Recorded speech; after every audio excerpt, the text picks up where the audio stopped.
नमस्कार दोस्तों, आज मैं आपके लिए दशा माता की कथा लेकर आई हूँ। शुरू करते हैं। एक राजा था, उसकी दो रानियां थीं। बड़ी रानी के संतान नहीं थी, छोटी रानी के पुत्र था। राजा छोटी रानी और राजकुमार को बहुत प्यार करता था। बड़ी रानी छोटी रानी से ईर्ष्या करने लगी। बड़ी रानी राजकुमार के प्राण हर लेना चाहती थी। एक दिन राजकुमार खेलता खेलता बड़ी रानी के चौक में चला गया। बड़ी रानी ने राजकुमार के गले में एक काला सांप डाल दिया। छोटी रानी दशा माता का व्रत करती थी। राजकुमार दशा माता का ही दिया हुआ था। दशा माता की कृपा से राजकुमार के गले में सांप बिना नुकसान पहुंचाए चला गया। दूसरे दिन बड़ी रानी ने लड्डुओं में जहर मिलाकर राजकुमार को खाने के लिए दिए।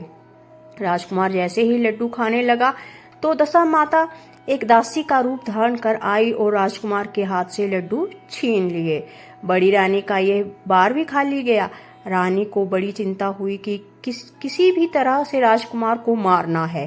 तीसरे दिन जब राजकुमार फिर बड़ी रानी के आंगन में खेलने गया तो रानी ने उसे पकड़कर गहरे कुएं में धकेल दिया। चूंकि कुआं बड़ी रानी के आंगन में बना हुआ था, इसलिए किसी को भी पता नहीं चला कि राजकुमार कहाँ गया। लेकिन जैसे ही बड़ी रानी ने राजकुमार को कुएं में धकेला तो दशा माता ने उसे बीच में ही रोक लिया। इधर दोपहर हो जाने पर राजकुमार के ना लौटने पर राजा व छोटी रानी को चिंता सताने लगी।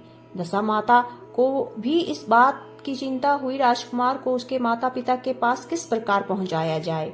राजकुमार को तलाश करने वाले कर्मचारी निराश होकर बैठ गए। राजा व छोटी रानी पुत्र के शोक में रोने लगे। तब दशा माता ने भिखारी का रूप धारण किया और राजकुमार को गले से लगाए राजदरबार में पहुंची। वह राजकुमार को एक वस्त्र में छिपाए हुए भिक्षा मांगने लगी। सिपाहियों ने उसे धुतकार कर कहा, तुझे भिक्षा की पड़ी है और ये राजकुमार यहाँ खो गया है। सारे लोग दुख और चिंता से व्याकुल हो रहे हैं। इस पर दशा माता बोली, भाइयों, पुण्य का प्रभाव बड़ा ही विचित्र होता है। यदि मुझे भिक्षा मिल जाए तो संभव है कि खोया हुआ राजकुमार तुम लोगों को मिल जाए। यह कहकर वह देहरी पर पैर रखने लगी। सिपाहियों ने उन्हें आगे बढ़ने से रोका। उसी समय दशा माता ने बालक का पैर वस्त्र से बाहर कर दिया। सिपाहियों ने समझा कि कुंवर उसके हाथों में है, इसलिए उसे अंदर जाने दिया। दशा माता कुंवर को लेकर भीतर चली गई। उसने राजकुमार को चौक में छोड़ दिया और वापस चली गई। परंतु रानी ने दशा माता रूपी भिखारिन को देख लिया था। उसने कहा कि खड़ी रहो और कौन हो तुमने 3 दिन मेरे बेटे को छिपाकर क्यों रखा था? तुमने ऐसा क्यों किया?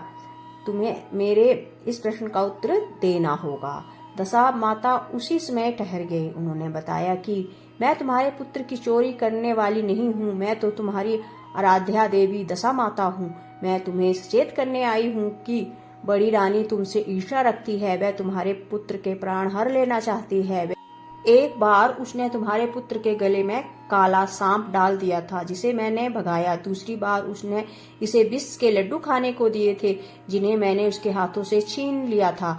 इस बार उसने तुम्हारे राजकुमार को अपने आंगन के कुएं में धकेल दिया था और मैंने इसे बीच में ही रोककर इसकी रक्षा की।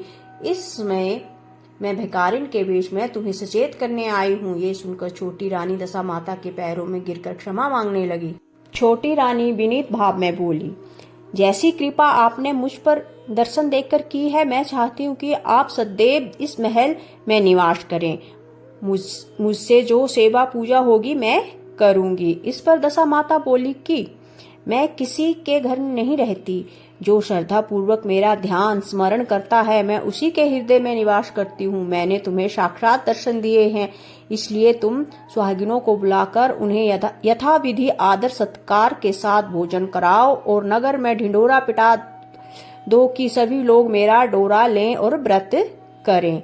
इतना कहकर दशा माता अंतर्ध्यान हो गई। रानी ने अपने राज्य की सौभाग्यवती स्त्रियों को निमंत्रण देकर बुलाया और उपटन से लेकर शिरोभूषण श्रृंगार कर उनकी यथाविधि सेवा कर भोजन करवाया और दक्षिणा में गहने आदि देकर विदा किया। रानी ने अपने राज्य में ढिंढोरा पिटवा दिया कि अब से सब लोग दशा माता का डोरा लिया करें। इसी के साथ दशा माता कथा भाग 1 समाप्त होता है। धन्यवाद।